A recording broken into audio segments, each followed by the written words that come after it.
Evet, yayınımıza devam ediyoruz efendim ve bugün sağlığımızı ve bazı dönemlerde de hatta çoğunlukla psikolojimizi olumsuz yönde etkileyen lipödemi konuşmak istiyoruz. Konuğum estetik, plastik ve rekonstrüktif cerrahisi uzmanı Profesör Doktor Ahmet Karacalar hocam, hoş geldiniz. Nasılsınız? Merhaba, hoş bulduk. Siz nasılsınız? Gayet iyiyiz. Önemli bir hastalığı konuşacağız. Tüm detaylarıyla nelerle karıştırıldığına bakacağız. Nasıl test edildiğini, nasıl anlayabileceğimize de evde şöyle bir bakacağız. Çünkü yıllarca bacaklarındaki kalınlığın genetik olduğunu düşünen, ancak geçtiğimiz yıl aslında 3. evre lipödem hastası olduğunu öğrenen Mehtap Sak da az sonra stüdyomuzda olacak dedikten sonra hocam isterseniz lipödemle bir hormonların ilişkisini öğrenelim mi? Evet, lipödemde en önemli konu bu aslında hormon. Hormonların yönlendirdiği bir hastalık olarak kabul ediyoruz. Kalıtsal, asıl nedeni bu. Hormonlar deyince de ilk akla gelen östrojen. Evet. Bildiğiniz gibi östrojen üreme hormonu ve kadın bedenini şekillendiren hormon. Şu sözleri çok sık duyarsınız etrafta. İşte ergenlikte bacak kalınlaşmaya başladı. Doğum kontrol hapı alınca, bazen tüp bebek tedavisi ya da hamilelikte hepsinin ortak noktası östrojendir. Östrojen yükseldiği zaman bu hastalık tetikleniyor. Hastalığın nedeni o değil, kalıtsal, fakat östrojen yönlendiriyor. Asıl problem bu. Menopozda mesela östrojen düşebiliyor, fakat lipödem daha kötü olabiliyor. Çünkü tek açıklama östrojende değil. Östrojen yüksekliği değil tek açıklama. Sadece o değil, bir de reseptörleri var. var. Şimdi reseptör konusu şöyle önemli. Bazen aile bireylerinden birinde lipödem çok şiddetli gözükebiliyor ama öteki bireyde o kadar değil. Ya da bir sürü türü var lipödemin. Kimisi bileği tutuyor, kimisi dizi ya da kalçaları. Bu farklılığın nedeni reseptör. Reseptörü şöyle açıklayabiliriz. Vücutta yağ depoları var. Kadında biliyorsunuz basenler yağ depolarından biri ya da kalçalar.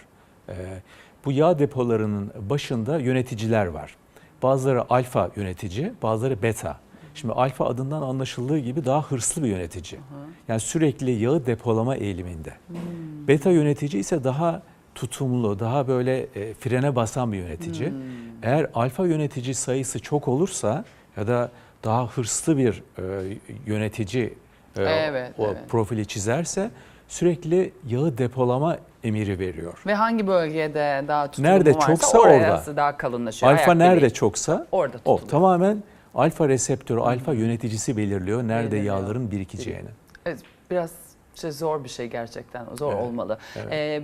Nasıl anlaşılıyor? Belirtileri nelerdir? Mesela sadece işte benim bacağım yağlı veya işte selülit görüntüsü var ve aynı zamanda kalın. Ne yapsam da incelmiyor diyen bir bireyde mutlaka lipödem var demek midir? Yani neyle karıştırılır daha çok? Evet, genellikle öyle. Az sonra Mehtap'ta da bakacağız. Fakat karıştırılan şeylerden bir tanesi bazen kas kalınlığı olabilir. Özellikle baldır kası. Kas kalınlığı. Kas kalınlığı.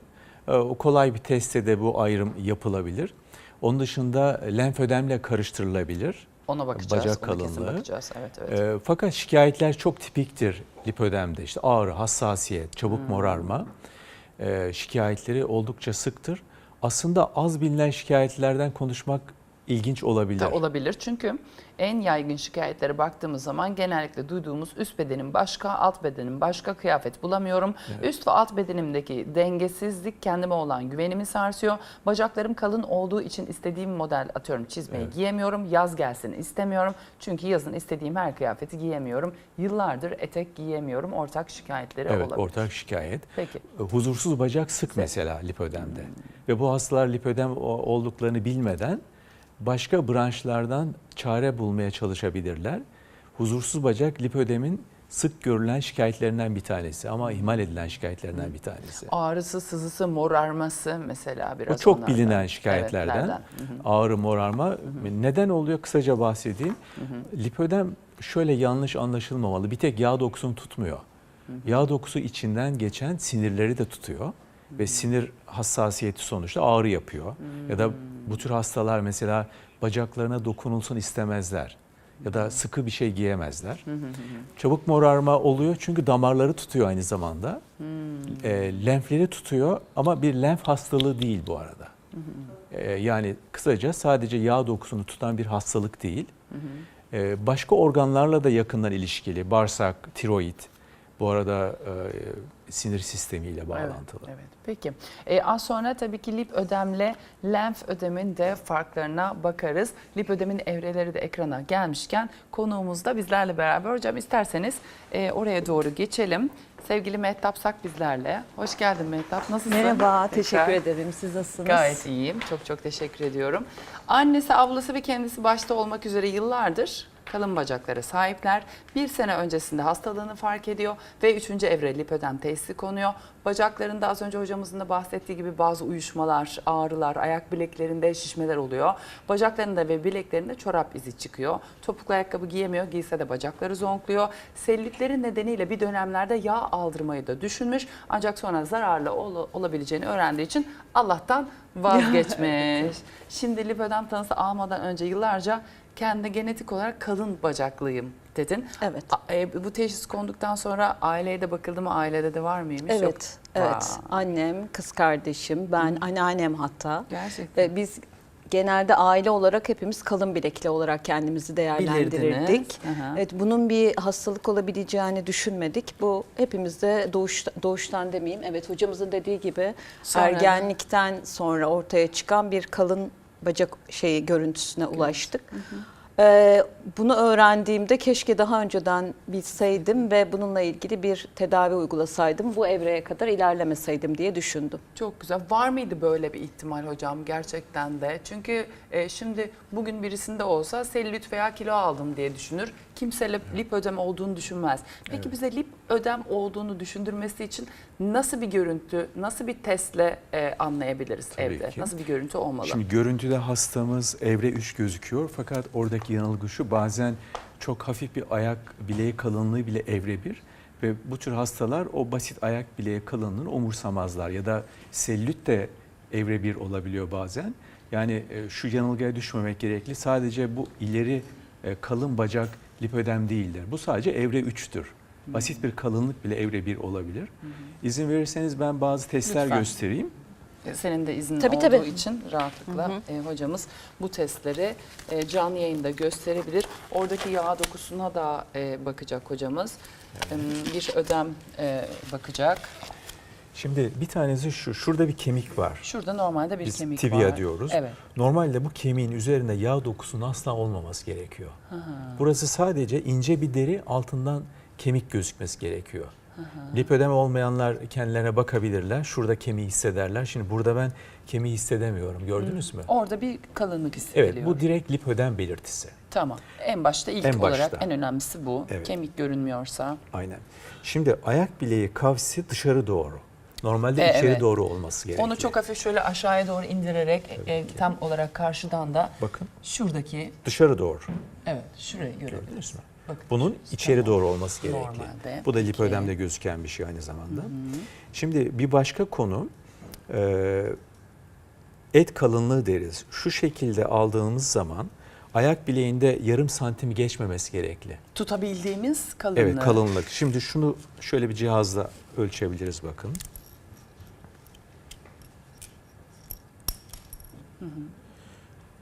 Bakın neredeyse 3,5 santim. Bunun normalde ayak bileğinde yarım santim olması gerekli. Bu da lipödem tanısına destekler nitelikle.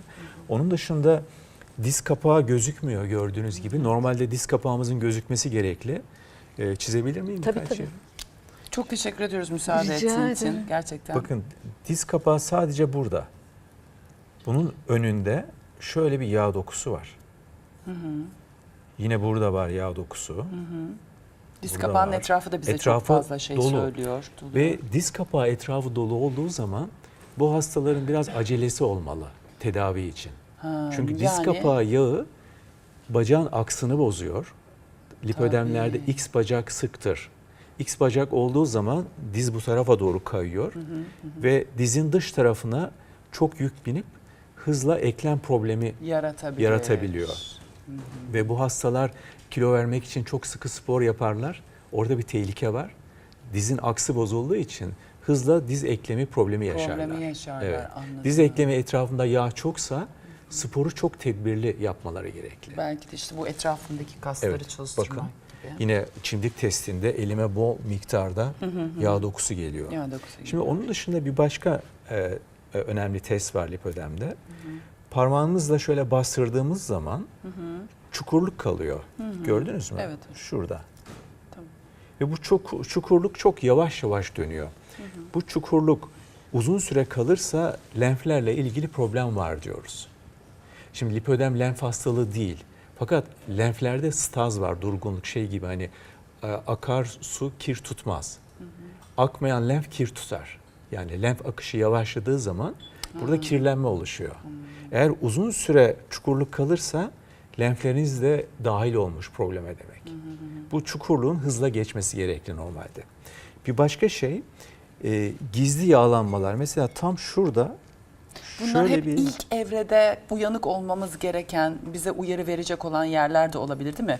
Parmağımızı basmak. Belki bilekte olmaz ama dizin etrafında bir yağ yağlanma. birikintisi. Sadece o bile lipödem. Hiçbir şey olmasa bile işte ayak bileğindeki şu Lipödem. dışarı olan kavis Evet. mesela minicik de olsa O bizi bile uyarmalı. uyarma. Çünkü neden önemli dedik onu konuşacağız. Evre 1'de yakalamak önemli. Ne kadar erken o kadar, o kadar iyi aslında. Evet. Ama yine de tabii ki sevgili Mehtap'la ilgili de 3. evrede neler yapılabileceğini, çünkü bir sürü şey yapılabiliyor artık günümüzde, onu da konuşacağız. Buyurun. İsterseniz son olarak şeyi göstereyim ben. Lenfödemle çok sık karışılır. Hatta bazı hastalar korkarak gelir, lenfödem mi oldum? Çünkü lenfödem tedavisi çok daha zor bir problem. Onu da Test çok basit. Şu ayak parmağınızın derisini böyle tutabiliyorsanız lenfödem değilsiniz. Bakın çok kolay bir saniye. tutuyorum. O parmağın üzerindeki deriyi tutabiliyorsak Evet, lenfödem değilsiniz. değilsiniz. Tutamadığımızda yani orası kalın mı oluyor? Orada Evet. yağ mı oluyor? Evet, tutamazsınız ve elinize gelmez. Bu doku tamamen sertleşir. Şöyle yapayım. Parmağımla Şöyle bu deriyi olur, gerdim. sertleşir. Bakın tutamıyorum şu anda. Bu lenf Bu lenf. ödem oluyor. Tamam, değiliz. Tutabiliyorsanız Tamam. değilsiniz. Bu iyi bir haber tabii Evet, ki. evet. Peki lenfödemle lipödem arasındaki farkı hocam bir anlatabilir misiniz? Tabii lenfödem adından anlaşıldığı gibi en çok lenfleri tutar ve lenf dışına kaçan sıvı proteini hapsederek orada çok sert ve parmakla büyük iz bırakan bir ödeme dönüştürür. Yağ dokusunda içerir ama lenfödem genellikle tek bacağı tutar. Asimetriktir. Lipödem iki tarafta da var İki tarafta bakın. eşit, daha yayılır. Evet. Lenfödem parmaktan başlar ama burada Her buradan yerden başlıyor. başlayabilir ya da ayak bileğinden başlıyor. Burayı dahil etmiyor lipödem, koruyor. Bir de şöyle gizli yağlanmalar var bakın, çok göz ardı edilen ama şurada bir gizli yağınız var bileğinizin üzerinde. Bu da lipödemin özelliklerinden bir tanesi. Yani lipödem tedavisine bir tek bu gözüken yağlar değil, şurada gözüken küçük yağlanmalar da dikkate alınmalı. Çünkü bu ileride büyüyerek devam edecek. Peki niye büyür yani? Niye böyle kalmaz ve kaç yaşından itibaren gözlemlemek gerekir? Eğer Yani. ailede de hani varsa tabii iyice dikkat edelim çocukluk yaşından itibaren, ama mesela senin ailende daha önce bir teşhis konulmuş mu yoksa senden sonra mı konuldu? Henüz ailemle ilgili bir çalışma yapılmadı Ama var. var ama ben bunu sosyal medyadan öğrendim aslında. Yani çok uzun süredir bacaklarımla ilgili sorun yaşıyorum. Neler yapıyordun mesela? Sen Spor selülitle yağlı olduğunu yaptım, düşünüyordun. çok zayıfladım. Çok zayıfladın. Evet, yani bu Kilo şu anki verdin. kilomdan yaklaşık 10-15 kilo daha zayıfladım. ama bacaklarımdaki görüntü değişmedi. en Üst herhalde bedenim çok inceliyor, geliyor alt ama bedenim kalıyor. Evet. Diyete, spora dirençli olması en önemli özelliklerden bir tanesi. Evet. yani evet. Patlamış mısırı biliyorsunuz. Evet. Küçük bir tane atarsınız, o bir anda büyür. Lipödemdeki yağın tepkisi bu. Patlamış mısır reaksiyonu ortaya çıkar. Ve diyete ve spora dirençli bir şekilde o patlamış mısır şeklinde kalınlaşmaya ve büyümeye devam eder. Yani basit olarak soracağım. Eğer oradaki bir yağ dokusuysa neden liposuction yapılmıyor? Ya da yapıldığı zaman tekrarlama ihtimali olduğu için mi çalışmıyor? Yok, o asıl tedavi liposuction zaten. Mantığını anlatayım size. Şimdi hiçbir... Ha, yapılıyor yani. Evet tabii, buna özel bir liposuction tekniği var sonuçta. Tamam. Şimdi hangi tedavi olursa olsun, hatta mide küçültme operasyonları var biliyorsunuz. Evet. Çok etkili yöntemler. Evet. Lipödemde etkili olmuyor bu literatür çalışması. Çünkü hiçbir yöntem liposuction dışında sayıyı azaltmıyor. Burada 100 milyon hücre varsa, diyelim hastamız çok iyi bir diyet yaptı, çok Müthiş zayıfladı. kilo verdi, inanılmaz Kilo fit verdi, ama değişmiyor burası. Değişmiyor, sayı aynı çünkü. Liposuction sayıyı radikal yok ediyor. Yok ediyor. Mesela 90 milyonlu geri alabiliyoruz biz, bir kenara koyuyoruz. Geriye 10 milyon kalıyor. Yağı sıfırlama diye bir şey yok bu arada. Neden? Yani hem pratik olarak doğru değil. Çünkü bir deri bir kemik kalırsınız ve yağ dokusunun koruyucu Hayır özelliği ama var. ayak bileğindeki etrafındaki, dizinin etrafındakileri sıfırlamak doğru değil mi? Bilek için evet, ama yukarı doğru pratik olarak, yani bu bir teknik sonuçta. Tabii. Anatomik yapıyı korumak gerekiyor. Çünkü yağ dokusunun içerisinden damarlar ve sinirler de geçiyor. Onları korumak için en az ayak bileğinde birkaç milim bırakıyoruz. Yukarı doğru giderek yağı artırıyoruz, fakat orada korkulacak bir şey yok. Çünkü hani genetik özelliği var ama epigenetik daha değerli lipödemde. Çok güzel haber. Epigenetik sporla, beslenmeyle evet. kalan yağları kontrol edebilir. Yani o geni pasifleştirebilir. Çok güzel. Böyle iyi bir haber Nasıl bir bu, yolculuk seni bekledi? Yani şu anda nelere dikkat ediyorsun? Şey diye içimden geldi. Gerçekten madem kilo verdin, bir şey yapmadı, ye o zaman.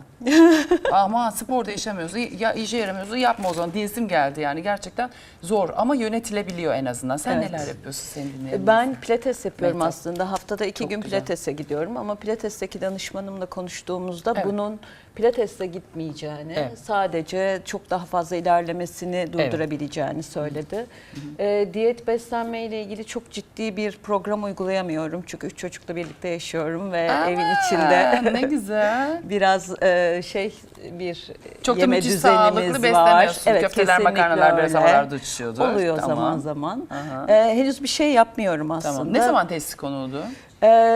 Bir sene önce bunu işte sosyal medyadan görünce böyle bir hastalık olduğunu fark ettim. Peki hiç doktora Ve gittin? doktora falan gitmedim aslında. Aa, niye gitmedin ya? Yani gidip aslında 3. evre olduğumu söylediler. Peki. Ama onunla ilgili herhangi bir çalışma yapmadım. Yani biraz da Mesela dediler mi korkutuyor. liposuction yapılabilir aslında diye. Liposuction yapılabilir dediler. Aha. Yani o çevredeki yağları alabiliriz dediler ama liposuction'la ilgili biraz ön yargım olduğu için, daha doğrusu bu kanlı tekniklere çok güvenemediğim için biraz Tabii. korktum. Çok Şimdi haklısın. estetik diye girip başıma başka bir şey gelmesini Gelirse diye. istemedim. Şimdi Evet. bazen takılır kafa, birilerinin çok takılır, birilerinin çok da fazla Evet. takılmaz ama sonuçta burada bir sağlıkla alakalı bir şey olduğu zaman. Mesela cerrahi ne zaman düşünüyor hocam bu hastalarda? Artık 3. evreden sonra ilerlemeye ne hızlı devam ediyor? Yaş faktörü mesela menopoza girildiği zamanki sonraki süreçte bu hastalığın seyri nasıl oluyor?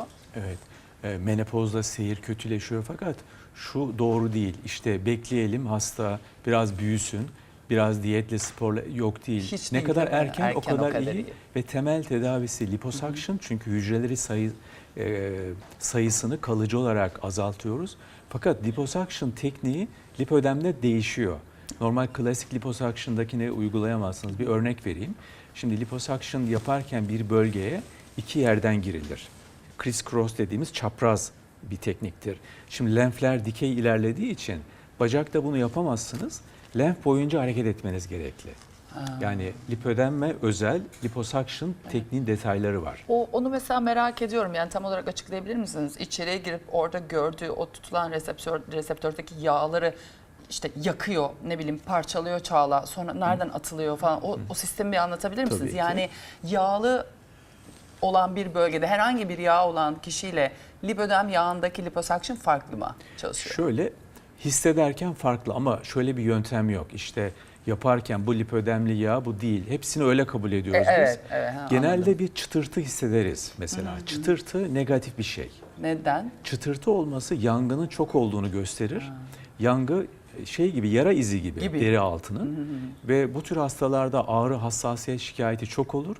Ama operasyon sonrası bu tür hastalar çok fayda görürler. Çok rahatlar. Çünkü onu alındığı zaman. Alındığı zaman. Bu arada şöyle bir kural var lipödemde. Bu zaten hasarlı bir doku. Hasarlı bir dokuya ısı hasarlı teknikleri kullanmamak gerekli. Daha da kötü. Isı hasarlı. Özellikle işte ısıyla sıkılaştırma vesaire. Bu tür teknikler Bunlar değil. zaten galiba lipödemde pek işe Olabildiğince yaramıyor. hasar vermeyen, kansız ve lipödeme özel emboli riski olmayan teknikleri kullanmak gerekir. Peki. Profesör Doktor Ahmet Karacalar hocamızdan çok kıymetli bilgiler aldık. Çok çok teşekkür ediyorum. Sevgili Mehtap, çocuklarını öpüyorum. Teşekkür ediyorum. Kendine çok iyi bak. Çok sağ Yine olun. de sen çok makarna yeme. Tabii ki. Çocuklara uyma. Çok çok teşekkür ediyoruz. Ben çok Bugün teşekkür bu amaçla ederim. bize destek olduğun için.